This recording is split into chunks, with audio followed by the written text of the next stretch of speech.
যে মরণে কাপড় নাই, নাই কোনো জানাজার সামান।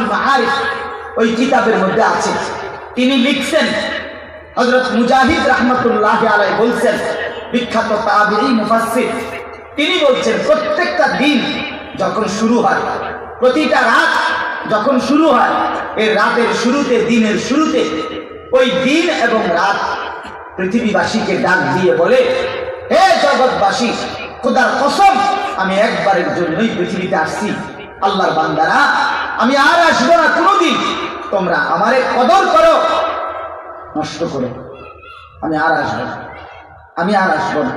আপনি বলেন 29শে ফেব্রুয়ারি 2024 রোজ বৃহস্পতিবার, এই শিরোনাম পৃথিবীতে আর কোনোদিন হবে আর কোনোদিন।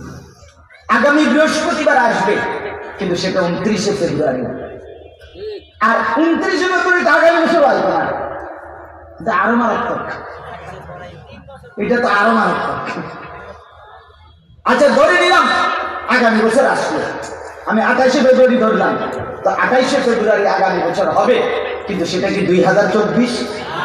তার মানে কোনোভাবেই এই শিরোনাম আর ফিরবে আর ফিরবে।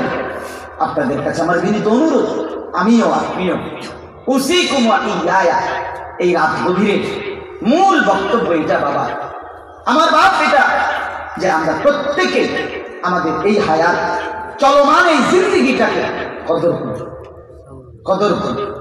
আর ফিরবে না, আর ফিরবে না, আর আসবে না কোনোদিন। একদিন সত্যি সত্যি এই দেখতে দেখতে আমাদের হায়াত ফুরিয়ে যাবে, আমরা কবরে পৌঁছে যাব, আর আমাদের কবরের পরবর্তী জিন্দেগি, আমার বন্ধু কোরআনুল কারীমের মধ্যে আছে, আল্লাহ তাআলা বলছে, বান্দা দুনিয়ার হায়াতে আমি আল্লাহর রহমত একরকম, আখিরাতের হায়াতে আমার রহমত ভিন্ন রকম। দুনিয়ার হায়াতে আমার দয়া আমি অনুগত অবাধ্য উভয়কেই দিয়ে থাকি, আখিরাতে আমি আল্লাহ আমার দয়ার এক যাররা কোন কাফের মুশরিক বেঈমান জাহান্নামীকে 1 সেকেন্ডের জন্য দেব, 1 সেকেন্ড। আমার দয়া এখানে একরকম, আমার দয়া সেখানে আরেক। কোরআনুল কারীমের মধ্যে আছে বন্ধু, জাহান্নামের ভীষণ আগুনে তালফাহু ওজুহুম আন-নার, আল্লাহ কোরআনে বলেন জাহান্নামী আগুনের মধ্যে উত্তপ্ত কড়াইয়ার তেলের মধ্যে যেভাবে মাছ এই পিঠ ও পিঠ করে ভাজে, চাপ দিয়া দিয়া, তেলাপিয়া মাছ, কই মাছ, আল্লাহ কোরআনে বলছে জাহান্নামীর 2 গাল চেহারা জাহান্নামের আগুনের মধ্যে এইভাবে চাপ দিয়ে দিয়ে আগুনে পোড়ানো হবে। জাহান্নামী বিকট চিৎকার করে আল্লাহকে 3টা আবদার করবে। কয়টা? 1 নাম্বার, আল্লাহ এতটা ভীষণ আযাব না দিয়ে আমাকে মৃত্যু দিয়ে দেন। খোদার কসম কোরআনে আল্লাহ বলছে, আল্লাহ বলবেন লা ইউকদা আলাইহিম ফায়ামুতু, নারে নাফরমান, আজ আর মৃত্যুর কোনো ফয়সালা নাই। এবার নাফরমান জাহান্নামী বলবে, আল্লাহ তাইলে যদি মৃত্যু নাই দেন, আমি তো এতটা ভীষণ আযাব আর সইতে পারছি না মাওলা, আমি যার পারছি না মাওলা, আমারে আপনি একটু বিরতি দেন, একটু তাখফিফ, জাহান্নামের আযাবটা একটু হালকা করে দেন। 24টা ঘন্টার মধ্যে 10টা মিনিট একটু বিরতি দেন, 20টা মিনিট কদ্দুর বিরতি দেন, আমি আর পারছি না মাওলা। খোদার কসম কোরআনে আল্লাহ বলেন, ওয়ালা ইউখাফফাফু মিন আযাবিহা, নারে নাফরমান, আর 1 সেকেন্ডের জন্য জাহান্নামের আযাব হালকা করা হয়। জাহান্নাম এবার 3 নম্বরে বলবে, রব্বানা আখরিজনা না'মাল সালিহান গায়রাল্লাযী কুননা না'মাল, আল্লাহ তাইলে আমার দুনিয়ায় আরেকবার আবার ফেরত যেতে দেন, আমি এবার গেলে সবগুলো নেক আমল করব। আল্লাহ বলেন, আওয়ালাম নুআম্মিরকুম মা ইয়াতাযাক্কারু ফীহি মান তাযাক্কার, না নাফরমান, যেটুকু হায়াত দিলে তুমি আমার বন্দেগী করতে পারতা, এইটুকু হায়াত দিয়েই আমি তোমারে কবরে আনছি। 7:30 বাজে মনে করেন, এশার আজান হয়েছে, এখন বাজে রাত 12টা, আপনার জন্য কি এশার নামাজের ওয়াক্ত ছিল না? কথা বলেন না কেন? আমরা যারা এই মুহূর্তে জীবিত আছি বন্ধু, আমরা কি এশার নামাজের ওয়াক্ত পাই নাই? আমরা এশার নামাজ পড়ার মতো হায়াত পাই নাই? কেন বলেন, কেন বলেন? আজকের যে 5 ওয়াক্ত নামাজের ওয়াক্ত গেল আমাদের জীবন থেকে, এটা আমরা যারা এখানে জীবিত আছি আমাদের জন্য কি ছিল না? এটা তাহলে পড়লাম না। যারা পড়লেন না, কেন পড়লেন না? কেন পড়লেন না ভাইয়া? যুবক ভাই, তুমি কেন পড়লা না? আরে বন্ধু বলো না, আল্লাহকে বাদ দিয়ে কি মজাটা পাইলা? এত নারীর মধ্যে তো সুখ মিলবে না রে বন্ধু, এত জিনা ব্যভিচারের মধ্যে সুখ মিলবে না রে বন্ধু, কোনোভাবেই না। যুবক ভাই, তুমি যদি আমার কাছে আসতা তা আমি তোমার বুকে জড়ায় বলতাম, বন্ধু তুমি ভুল করছো। ওয়ালা তাকরাবুজ জিনা, আল্লাহ বলছে এই বান্দা জিনা ব্যভিচারের কাছেও যেও না, ইন্নাহু কানা ফাহিশা। কথা এটা মালিক, এক মা যেমন তার বাচ্চাকে, আব্বু এটা খুব নোংরা, আব্বু এটা ধরো না, এটা একবার পচা জিনিস। আল্লাহ তাআলা বলছে বান্দা জিনা ব্যভিচারের কাছেও যেও না, এটা একদম পচা জিনিস। ইন্নাহু কানা ফাহিশা, এটা একদম অশ্লীলতা, বাজে জিনিস। এক দরদি মাওলা বলছে এই বান্দা এটা বড় মন্দ পথ, এটা বড় ভুল পথ, নারীর ফান্দে জীবন শেষ করো না, নারীর পিছনে পড়ো না। রাসূল বলছে ফাত্তাকুদ দুনিয়া ওয়াত্তাকুন নিসা, এই দুনিয়ার মানুষ, দুনিয়ার ধোঁকা থেকে বাঁচো, নারীর ধোঁকা থেকে বাঁচো, নারীর ধোঁকা থেকে বাঁচো। বেপর্দা নারীর হাসি এটা হাসি না, এটা ফরমালিন। বেপর্দা নারীর রূপ যৌবন অঙ্গভঙ্গি, ওই বেহায়া নারীর, ওই নর্তকীর, ওই বেশরম, এটা সত্যিকার হাসি না, সত্যিকার রূপ না, সত্যিকার যৌবন না। ল্যাবে পরীক্ষা করলে ওটার মধ্যে ফরমালিন আসবে, নষ্ট গন্ধ আসবে, দুর্গন্ধ আসবে, দুর্গন্ধ আসবে, দুর্গন্ধ আসবে। এটাতে সুখ নেই, সুখ নেই, এটাতে সুখ নেই। আমি একদিন বলছিলাম মনের কষ্টে, একবার হাইওয়ে হোটেলে গেছিলাম রাত্রিবেলা, রাতের 1টা 2টা বাজে, মাহফিল থেকে যাওয়ার পথে কিছু খাওয়ার জন্য, সাথে আরো 2-4 জন ছিল। একটু দূরে আরেক টেবিলে ছেলে মেয়ে চিল্লাইয়া কথা কইতেছে, নারী মেয়ে জোরে জোরে চিৎকার, রাতের 2টা 2:30 বাজে, হোটেল, হাইওয়ে যে হোটেল। পরে আমি বললাম, আমার সাথে কে দাঁড়িয়ে ছিল, আমি বললাম ভাই এটার মূল কারণ জানেন? মূল কারণ হলো ঘরে যার সুখ নাই, ঘরে যার আনন্দ নাই, সে বাইরের চিল্লা। অসভ্য নারী বাইরে জন্য চিল্লা, অসভ্য নারী বাইরে হাসে, মূলত খবর নিলে দেখা যাবে ঘরে তার সুখ নেই, ঘরে সুখ নেই। এই বন্ধু, আমার পকেটে সবসময় নওজোয়ান ছেলেরা তো কাগজ দেয়, কত ছেলের কত কিছু আমি পড়ি, রাতে বসা বসা, গাড়িতে বসা বসা কত কিছু লিখে দোয়া চায়। দেখি তো অসংখ্য যুবক যারা এই অবৈধ প্রেমে ফাঁদে পড়ছে কোনো নারী, কসম আল্লাহর আমি এখনো কেউ পাই নাই যে সে সুখে আছে, বরং চোখের পানি ছাড়া, জুতার বাড়ি ছাড়া, 5-7 লাঠি ছাড়া আর কিচ্ছু দেখবে, কিচ্ছু দেখবে, আর কিচ্ছু দেখবে না। আমি অনুরোধ করছি জীবনটা নষ্ট করে না দেওয়া। অনেক নওজোয়ান, অনেক নওজোয়ান বন্ধু আমার রাত হয়েছে জন্য দেরি করছি না, অনুরোধ করছি হায়াতের কদর করে। আল্লাহ বলবে বান্দা জাহান্নামী, আমি হায়াত দিয়েই আনছি, আমি রাতও দিছি, দিনও দিছি, আমি মাস, সপ্তাহ, বছর বান্দা দিছি, আমি পর্যাপ্ত পরিমাণ সময় দিয়েই তোমার খবরে এনেছি, তুমি কদর করলাম। আলাম তাকুন আয়াতি তুতলা আলাইকুম ফাকুনতুম বিহা তুকাদ্দিবুন। আল্লাহ বলে আমার কোরআনের আয়াত কত আলেম ওলামা, কত ইমাম, কত খতিব, কত পীর মাশায়েখ বুজুর্গ দিয়ে বারবার তোমার কাছে পড়ানো হয়েছে, বলা হয়েছে ফাকুনতুম বিহা তুকাদ্দিবুন, তুমি আমার কথাগুলো মিথ্যা মনে করেছো, তুমি পাত্তা দাও নাই। আমার বন্ধু আফসোস করবেন, আফসোস করবেন। নওজোয়ান ভাই তুমি আফসোস করবা, আফসোস করবা। কি আফসোস? কোরআনে আছে রব্বানা গালাবাত আলাইনা শিকওয়াতুনা ওয়া কুননা কওমান যালিমিন। নাফরমান জাহান্নামী আল্লাহকে বলবে, আল্লাহ আমার এই কপাল মন্দ, আমি মন্দ, পথভ্রষ্ট, অসৎ লোকদের সঙ্গী ছিলাম, ভালো মানুষ পাই নাই, চরিত্রবান মানুষ পাই নাই। মাওলা যে মানুষগুলোর সাথে চলতাম, যে বন্ধুদের সাথে চলতাম, যে সমবয়সীদের সাথে চলতাম, ওরা মদ খাইতো, গাঁজা খাইতো, ওরা জুয়া খেলতো, ওরা ফ্যান্সির আসক্ত ছিল, ওরা নারীর আসক্ত ছিল, ওরা জিনার আসক্ত ছিল, ওরা অসভ্যতার ভিতরে লিপ্ত ছিল, ওরা কোনোদিন পেশাব করে পানি নেয় নাই, ওরা বিড়ি সিগারেট খাইতো। আমি এটা দেখে দেখে এদের সঙ্গে আমার জিন্দেগি শেষ করে ফেলেছি। এই জন্য আল্লাহ আমি বড় বদনসিব।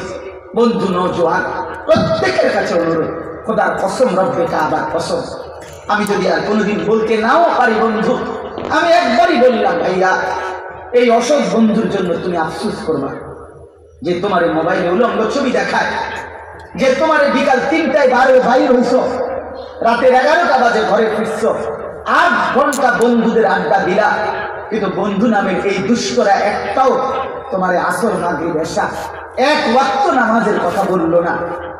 এই বন্ধুগুলো একটাও পেশাব করে একবারও পানি নিল না। এই বন্ধুগুলো একবারও পেশাব করে টয়লেট পেপার ঢিলা কুলুপ ব্যবহার করলো না। তাই এরা তো বন্ধু না, এরা তো বন্ধু নামের শয়তান, এরা তো বন্ধু নামের ইবলিস। এটা ইবলিস বেটা।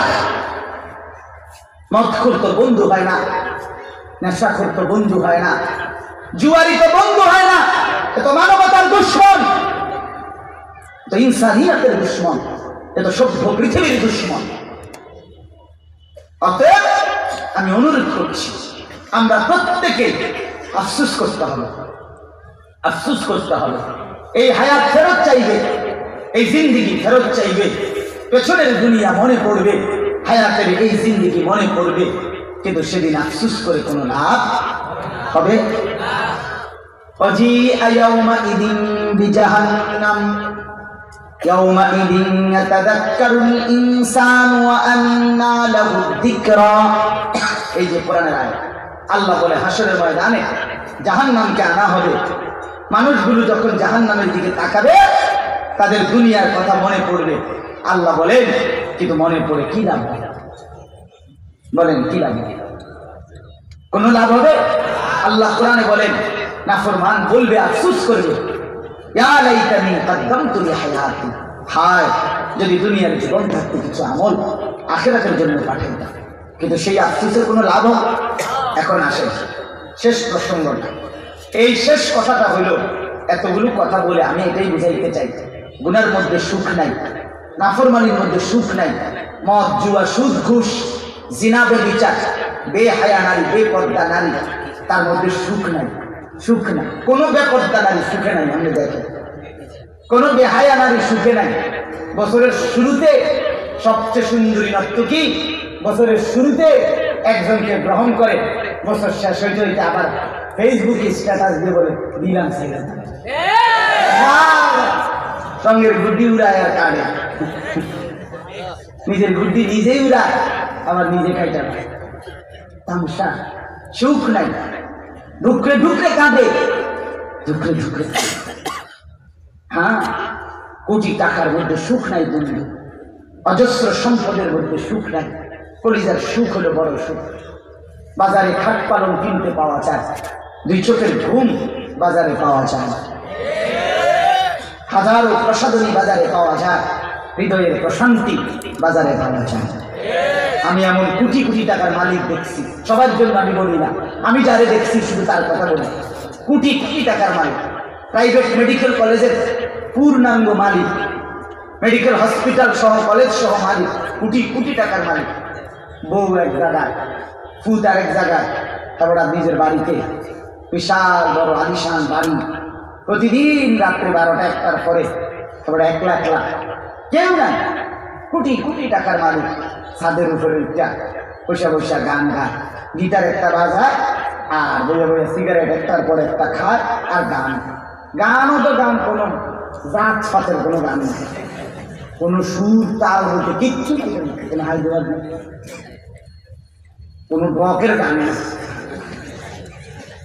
একটা গাও নারী ব্যবহারের একটা। এই জিন্দিগিতে সুখ নেই, প্রাচুর্যের মধ্যে সুখ নেই, আল্লাহর গোলামির মধ্যে সুখ, সেজদার মধ্যে সুখ। আমার শাইখ আল্লামা মুফতি মুশতাকুর নবী কাসেমী 1000বার বলছে এই কথা। এই বাপ, তুমি যদি নারী দেখে মজা পাও, এই যুবক তুমি যদি অশ্লীল দৃশ্য দেখে মজা পাও, মদখোর নেশাখোর জুয়ারি তুমি যদি অসৎ আড্ডায় মজা পাও, আল্লাহর কসম, রব্বে কাবার কসম, এশার নামাজের সেজদা দিয়ে আমি তার চাইতে কোটি গুণ বেশি মজা পাইছি।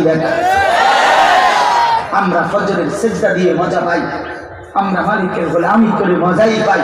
আমরা কোনো অতৃপ্ত জিন্দেগি নিয়ে নাই, আমরা অশান্তি জীবন নিয়ে নাই, নিরানন্দ আমরা রসকস সারা জীবন নিয়ে চলি না, আমরাও আনন্দ মুখর জীবন যাপন করছি। গুনার মধ্যে সুখ নেই, অন্ধকারে সুখ নাই, আগুনে সুখ হয় না, আগুন লাগলে সুখ হয়। এই জন্য ফিরতেই হবে, কষ্ট করেই ফিরতে হবে, হিম্মত করেই ফিরতে হবে, মেহনত করেই ফিরে আসা উচিত। আমাদের এই হায়াত, এই সময় যদি আমরা বুঝি, আমার কথা এটাই, যদি আমরা বুঝে থাকি যে আমাদের জীবন দামি, দরকার জীবনটা কাজে লাগানো আখিরাতের জন্য, তাহলে আমাদের একটা বড় সুযোগ এই মুহূর্তে সামনে প্রত্যেকের জন্য জীবনটা ভালো করার, পরিবর্তন করার, জীবনটা দামি বানানোর, কাজে লাগানোর একটা বড় সুন্দর সুযোগ মাহে রমজান। এইটাই আমার শেষ কথা। মাহে রমজান, আমার বাপ একটু হিম্মত করে আল্লাহর কাছে হায়াত কামনা করে নিজের পরিবর্তনের একটা সিদ্ধান্ত নেন। বলেন ইনশাআল্লাহ। দেখেন একটা মজবুত ফয়সালা নেন। আল্লাহ তাআলা কোরআনে বলছেন, ইয়া আইয়ুহাল্লাযীনা আমানু, হে ঈমানদারগণ, কুতিবা আলাইকুমুস সিয়ামু কামা কুতিবা আলাল্লাযীনা মিন ক্বাবলিকুম লাআল্লাকুম তাত্তাকুন। তোমাদের উপরে রোজা ফরজ করা হলো যেমনটা তোমাদের পূর্ববর্তীদের উপরে ফরজ করা হয়েছিল। কেন? যেন তোমরা মুত্তাকি হইতে পারো। আমি এক কথাই বলি, এই কথার অর্থটা হলো এই, ঈমান এটা হচ্ছে আমাদের জান্নাতের পাসপোর্ট। বুজুর্গদের মুখে আমি শুনি। তাকওয়া এটা হলো জান্নাতের জন্য ভিসা। ঈমান হলো পাসপোর্ট, তাকওয়া হলো কি? ভিসা। ঈমান হলো পাসপোর্ট, তাকওয়া হলো ভিসা। কোন মানুষের জান্নাতের জন্য দুইটা জিনিস বাধ্যতামূলক, একটা হলো ঈমান আর একটা হলো তাকওয়া। বলেন কি? আরেকটা কি? তাকওয়া। ঈমান কি? আল্লাহ রাসূলের প্রতি দিলের গভীর বিশ্বাস। তাকওয়া কি? আল্লাহ এবং রাসূলের আদেশগুলো পালন করা, নিষেধগুলো বর্জন করা। এই সহজ কথা বললাম, অল্প কথা। তো আল্লাহ তাআলা বললেন, বান্দা, হে ঈমানদারগণ, অর্থ হইল হে পাসপোর্টওয়ালাগণ, তোমাদের ঈমান তোমাদের পাসপোর্ট। তোমাদের পাসপোর্ট রেডি? তো আমরা বললাম, হ্যাঁ মাওলা রেডি। আমরা আপনাকেও মানি, রাসূলকেও মানি। আল্লাহ বললেন, পাসপোর্ট দাও। তো আমরা দিলাম। আল্লাহ বলেন, বান্দা, আমি তোমাদের পাসপোর্ট নিলাম, পাসপোর্টের মধ্যে আমি তাকওয়ার ভিসা লাগাই দেব। শর্ত হইল আমাকে 30টা দিন সময় দিবা। কয়দিন? 30। একটা মাস বান্দা, 31 দিন যাবে না, 31 দিনে নিতাম না। আইয়ামাম মা'দুদাত, গুনা গুনা কয়টা দিন? 30টা দিন। 30টা দিন গুনে গুনে, অথবা আমি চাইলে আরো একদিন কমায় দেবো, 29, কিন্তু 31-এ যাইতাম না। এক মাসের সই 30 অথবা কত? 29। আল্লাহ বলে, বান্দা, গুনে গুনে 30টা দিন তুমি সমস্ত গুনাহ থেকে বাঁচো। চুরি, ডাকাতি, জিনা, ব্যভিচার, মদ, জুয়া, আল্লাহর নাফরমানি, এগুলোর থেকে বাঁচো।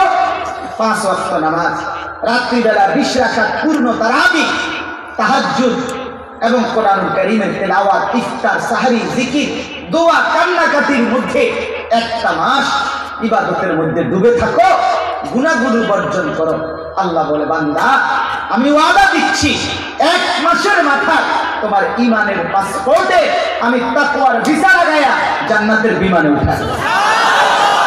1 মাসের সই, 1 মাসে জান্নাত। তোমার এই জান্নাতে ঈদের দিনে জান্নাত, ঈদের দিনে ফ্লাইট। কোন দিন ফ্লাইট? ঈদের দিন ফ্লাইট। আমার দাদা, আমার আপন দাদা যিনি ছিলেন, রমজানের আগে আমার দাদা গ্রামে মসজিদ করছিল, নতুন একটা মসজিদ। আমার দাদা কৃষিকাজ করতেন, সাধারণ মানুষ ছিলেন, দিনদার ছিলেন। সারাটা রমজান দাদা আল্লাহর ইবাদত করছে, মসজিদে নামাজ রোজা করছে। রোজার শেষ হয়েছে, ঈদ শুরু হয়েছে, ঈদের চাঁদ উঠছে, ঈদের দিন ঈদের নামাজ পড়া আমার দাদা আমার চাচারে বলছে, হোসেন, আমার দাদার নাম, চাচার নাম হোসেন, হোসেন হোসেন আমার একটা রিস্কা এনে দে, আমি শ্বশুর বাড়ি যাব। আমার চাচা হাসি দিছে, দাদা বুড়া মানুষ, শ্বশুর বাড়ি খুব দূরে না, 4-5 কিলো দূরে। তো চাচা বলতেছে, আজকে ঈদের দিন আমি আনবো ঘরে, খাইবেন দাইবেন। এখন আপনি কীর্তন দেবেন, বুড়া বয়সের শ্বশুর বাড়ি, তো চাচার রিক্সা আনে নাই। আমার দাদা, আমার চাচা তো ভাই এরকম ছোট বা তার চেয়ে একটু বড় হবে, তারে বলছি ইদ্রিস তুই দাদা আজকে শ্বশুরবাড়ির জামুই, তোর চাচা আব্বা, তোর আব্বা আমার রিক্সা আনে দেয় নাই, দাদার লগে তুই চল, তোর নিয়ে হাঁটতে হাঁটতে আমি যাবো। তো দাদা হাতে লাঠি আর এই নাতিরে ধইরা শ্বশুরবাড়ির দিকে রওনা দিছে। মাঝপথে দাদা ঘুরাইয়া পড়ছে, সন্ধ্যাবেলায় আমার দাদা কবরে চলে গেছে। তা আমি বলছি যে আমার মন বলছে এটা যে আমার দাদা ঠিকই শ্বশুরবাড়ি চলে গেছে। আমার দাদা ঈদের দিনই ফ্লাইটে গেছে। ওই যে মালিক বলছে আমি বুঝাইতে চাইলাম বাপ, এটাই বাস্তবতা। মাহে রমজানকে যদি কদর করেন আল্লাহর ওয়াস্তে, এই রাত গভীরে আপনাদের কাছে বিনীত অনুরোধ, জিন্দেগিটা পরিবর্তনের একটা সিদ্ধান্ত নেন। বলেন ইনশাআল্লাহ। ভাই একটা শপথ নাও ভাইয়া, 5 ওয়াক্ত নামাজে জিন্দেগির কদর করো বাপ, এই জীবন আর ফিরবেন। পর্দার আড়ালের মা বোনদেরকে বলেন, আমার আওয়াজও যদি কোনো বোন শুনে থাকেন, মা বোন আপনাদের এক ভাই অনুরোধ করলাম আমি, খোদার 11টা মাস অনেক বাজারে গেছেন, মার্কেটে গেছেন, এই একটা মাস রমজান, একটা মাস কমপক্ষে বাজারে আর মার্কেটে আর যাইবেন না। এই গহনা, শাড়ি, অলংকার, জুতা, 3 পিস এগুলো কিনবার জন্য কমপক্ষে রমজানটাকে নষ্ট করেন না। আহা, এটা যেন সীমালঙ্ঘন, এটা অনেক বড় সীমালঙ্ঘন। এটা শয়তান ইবলিস আমাদের মহিলাদেরকে বুঝাইছে যে রমজান মাস হলো ঈদের দিনের কাপড় কেনার প্রস্তুতির মাস, অথচ আল্লাহর কসম কোনোভাবেই এটা রমজানের উদ্দেশ্য না। রমজানে আল্লাহ রহমতের দুয়ার খুলে দেয়, মাগফিরাতের দুয়ার খুলে দেয়, নাজাতের দুয়ার খুলে দেয়, জান্নাতের দুয়ার খুলে দেয়, সব খুলে দিয়ে আল্লাহ ডাকতেছে, বান্দা জান্নাত নিতে আসো, রহমত নিতে আসো। আর অসভ্য বেহায়া বেপর্দা নারী সে যেন আল্লাহকে বৃদ্ধাঙ্গুলি দেখাইয়া বলে, এই মাওলা তোমার জান্নাত, তোমার রহমত এগুলো তোমার কাছেই রাখো, আমার এগুলো লাগবে না। আমার দরকার হইল ঈদের দিনের জুতা, আমার দরকার হইল ঈদের দিনের কাপড়, আমি যাচ্ছি জুতা কিনতে। তো ফেরেশতাও যেন বলে, নারী যাও জুতা কিনতে, এই জুতা দিয়েই তোমারে হাসরের ময়দানে পিঠবো, মনে রাখো, তোমারে জুতা দিয়ে পিঠবো, মনে রাখো। তুমি খামখেয়ালি করছো, খোদার এত বড় রমজান তুমি কদর করলাম, কদর করলাম। এই জন্য মাহে রমজানকে স্ত্রীকে ফিরান, মাহে রমজানে মেয়েকে ফিরান, মাহে রমজানে মাকে ফিরান, বাজার থেকে ফিরান, মার্কেট থেকে ফিরান। এই গহনা অলংকারের, এই সাজগোজ প্রসাধনী রমজানের ঈদের সাথে নতুন ইনটেক কাপড়, ঈদের দিন নতুন করে প্রথম গায়ে দিতে হবে, এরকম জামা, এরকম শাড়ি, এরকম গহনা, এরকম জুতা। আল্লাহর কসম আমি সমস্ত আলেমের সামনে বললাম, কোরআন সুন্নাহর আলোকে, ইসলামের আলোকে রমজানের ঈদে একেবারে নতুন কাপড় পরার শরঈ কোনো কারণ নাই। এটা সাথে ইসলামের কোনো সম্পর্ক নেই। কি হুজুর বলেন না? কোনো সম্পর্ক নেই, কোনো সম্পর্ক, কোনো ন্যূনতম সম্পর্ক। নতুন কাপড় এটা সুন্নত না, মুস্তাহাব না, নফল না, কিচ্ছু না, ঘোড়ার ডিমও নাই, কিছুই নাই। এটা আমাদের শাহওয়াত, এটা আমাদের অবৈধ কামনা বাসনা, এটা আমাদের খামখেয়ালি, এটা আমাদের দুনিয়া লোভী। ঈদের রোজার ঈদের সাথে এটার কোনো সম্পর্ক নেই। অতএব আপনারা প্রত্যেক এরপরও যদি ভালো জামা কাপড় কিনতে চান, এখন কিনে, এখন কিনে। আপনি আল্লাহর দেওয়া এত বড় রমজানকে নষ্ট করেন না। সর্বশেষ কথা হইল, হযরত নূহ আলাইহিস সালাম 950 বছর ওনার জাতিকে দিবা রাত্রি কলিজা পানি করে রক্তাক্ত হয়ে রাত দিন 950 বছর দাওয়াত দিয়েছে। 950 বছর পরে আল্লাহ ওনাকে বলছে, নূহ আর লাগবে না, দাওয়াত বন্ধ করো, আর কেউ ঈমান আনবে না, ছেড়ে দাও। আন্নাহু লা ইউমিনু মিন কওমিকা ইল্লা মান কাদ আমানা ফালা তাবতাইস বিমা কানু ইয়াফআলুন। এই কথাটা শেষ খেয়াল করে। নূহ আলাইহিস সালাম 950 বছর পরে যখন আল্লাহ বলছে আর ঈমান আনবে না, ছাড়ো এগুলা, এদেরকে, এই জাতিকে, তুমি নৌকা উঠে যাও তোমার অনুসারী নিয়ে। কসম আল্লাহ, 950 বছরের দরদি নবী নূহ নবী 950 বছর যিনি চোখের পানি ফেলছেন, নূহ শব্দের অর্থই হচ্ছে অতিক্রমণকারী, যিনি খুব বেশি কাঁদতেন উম্মতের জন্য, রক্তাক্ত হয়েও যিনি উম্মতকে ডাকছিলেন। আমরা তাফসীরের মধ্যে পড়ছি নূহ নবীকে মাইরা রক্তাক্ত করে বেহুশ বানাইয়া রাস্তার পাশে ফেলে রাখতো। উনি হুঁশ আসলেই রক্ত মুছে আবার আল্লাহকে বলতেন, আল্লাহ আমার জাতিকে মাফ করে দেন, আমি আবার যাচ্ছি। সেই নূহ নবী এবার 950 বছর পরে চূড়ান্ত বদদুয়া দিছিলেন। উনি বলছিলেন, রব্বি লা তাযার আলাল আরদি মিনাল কাফিরিনা দাইয়ারা, আল্লাহ একটা বেঈমানের ঘর, একটা কোণের বাচ্চাও আপনি বাকি রাখবেন না, একটাকেও না। এই সবগুলো বেঈমান বাচ্চা সুদ্ধা, ঘর সুদ্ধা আপনি ধ্বংস করবেন। চাপ বেঈমান 950 বছর তোদের জন্য কেঁদেছে। ঠিক আমার শেষ কথাটা হলো, আমার নবী সাল্লাল্লাহু আলাইহি সাল্লাম রাহমাতুল লিল আলামিন নবীজি, ঠিক কিনা বলেন? রোজার 2 মাস আগে থাকতে তিনি রোজার জন্য দোয়া করছেন, বুঝাইছেন রমজানের কদর। শাবান মাসে তিনি লম্বা রোজা রাখতেন, নফল রোজা, রমজানের সম্মানার্থে। এর দ্বারা তিনি বুঝাইছেন রমজানের কদর। রমজানের উপরে নবী এত বেশি ফজিলতপূর্ণ হাদিস বলছেন, বারবার উম্মত রমজান জান্নাতের দুয়ার খুলে দেয়, জাহান্নামের দরজা বন্ধ করে, শয়তানকে শিকলে বন্দী করে, পেছনের গুনাহ মাফ করে। শুরুটা রহমত, মাঝখানে মাগফিরাত, শেষে নাজাত। সবে কদর 1000 মাসের রাতের চাইতে উত্তম। একটা নফল একটা ফরজের সমান, একটা ফরজ 70টা ফরজের সমান। একজন রোজাদারকে সামান্য ইফতারি করাইলে পূর্ণ রোজার সওয়াব। এভাবে কত শত ফজিলত নবীজি বারবার বারবার বারবার বারবার বলছেন। 3টা মাস লাগাতার বলে গেছেন, নিজে গুরুত্ব দিয়ে গেছেন। এই 3 মাস পরে রমজানের লাস্টে গিয়া শেষ মুহূর্তে হযরত জিবরাইল আলাইহিস সালাম নবীজির কাছে আয়েশা বলছে, ইয়া রাসূলুল্লাহ, মাহে রমজানের মতো এত বড় গুরুত্বপূর্ণ মাস পেয়েও আপনার যেই উম্মত রমজানকে কদর করে নাই, গুনাহ মাফ করায় নাই, নাফরমানি ছাড়ে নাই, জান্নাতের চেষ্টা করে নাই, তার উপরে আল্লাহর লানত, আমি জিবরাইল সহ সমস্ত ফেরেশতার লানত। খোদার কসম, এই রাহমাতুল লিল আলামিন নবী 23 বছর দিবানিশি যিনি উম্মতের জন্য কাঁদছিলেন, আজকে তিনিও মনের কষ্টে তিনিও বলছে আমিন। জিবরাইল, আমিও গ্রহণ করলাম, আমি মুহাম্মদের লানত তোর উপরে। নবী যেন বললেন, উম্মত আমিও তো তোরে কি পরিমাণ বলছি রমজানের কদর করতে, তুই কোনো বার্তা দিলি না। যা, তোর উপরে খোদার গজব, তোর উপরে ফেরেশতার গজব, তোর উপরে আমি রাসূলের গজব। এই জন্য দয়া করে নবীর অভিশাপের পাত্র হয়েন না, আল্লাহর অভিশাপের পাত্র হয়েন না, ফেরেশতাদের অভিশাপের পাত্র হয়েন না। বলেন ইনশাআল্লাহ। কদর করবেন তো ইনশাআল্লাহ? বদলে যাবেন ইনশাআল্লাহ। বলেন যুবক, তুমি বদলে যাও ইনশাআল্লাহ, পৃথিবী বদলে যাবে ইনশাআল্লাহ। এই নওজোয়ান, ফজরের নামাজ পড়বা, আজকের সকাল থেকে এই হিম্মত করে দাঁড়াও তো ইনশাআল্লাহ।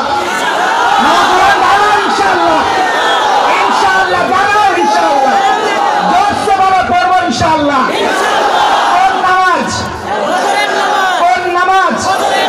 আরো জোরে, জোর হলো না, সবাই মিলে এক আওয়াজে মাশাআল্লাহ।